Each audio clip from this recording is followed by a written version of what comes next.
Nous allons commencer par le dessin du bâti. Vérifiez que vous êtes en vue de haut et que vous êtes en filaire 2D. Prenez l'outil Polyline, définissez le premier point, descendez vers la verticale et définissez à 28 la longueur de cette ligne. Ok. Allez dans le sens horizontal, définissez à 23 la longueur.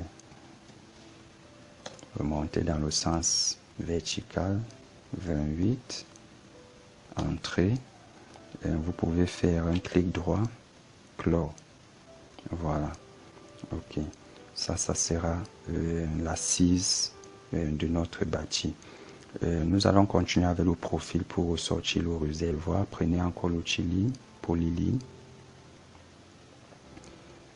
Puisque l'objectif est d'utiliser les outils de différentes manières avec plusieurs astuces, nous allons tracer ici de côté.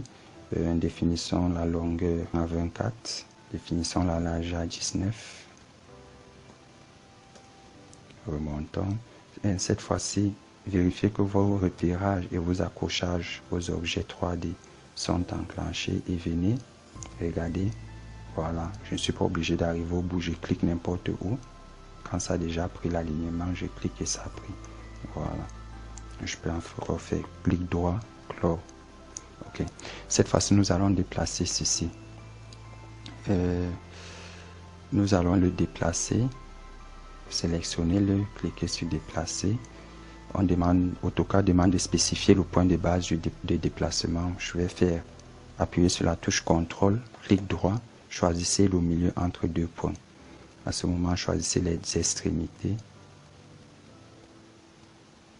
Voilà, il va déplacer partant de ce milieu. Venez aussi pour le positionner, vous allez encore appuyer sur la touche CTRL, clic droit, milieu entre deux points. On va le repositionner à partir du point milieu entre ces deux extrémités. Ok. Prenez l'outil ligne. Venez vous orienter à partir de là, comme j'ai dit, parce que le repérage est enclenché. Regardez, la ligne verte apparaît. Donc nous allons définir une distance partant de ce point-là. Nous n'avons pas cliqué sur ce point. Nous avons juste déposé le curseur et nous nous sommes orientés vers l'horizon, déplacés vers l'horizontale. Voilà. Je vais prendre 3.75, définir la distance à 3.75. Entrée. Voilà, ma ligne commence à partir 3.75 de ce niveau. Regardez, je me repère encore et là, je valide.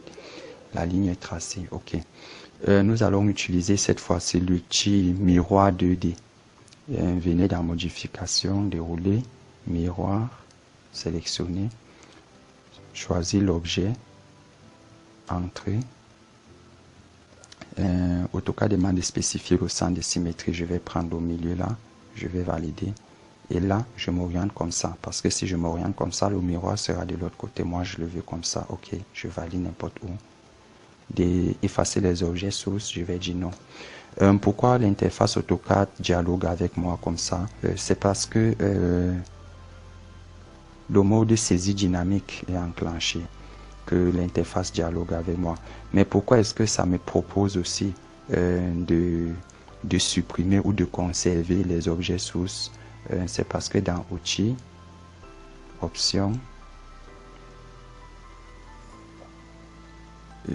Modélisation 3D, ici, inviter à supprimer les courbes de profil et de trajectoire. Donc, vous allez cliquer sur ça.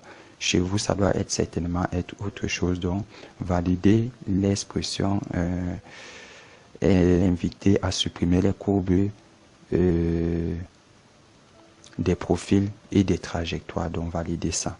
Cliquez sur appliquer, puis sur OK. Là, chaque fois que vous aurez amené une opération qui doit ou pas conserver un profil 2D, le programme vous proposera d'abord avant de le faire automatiquement.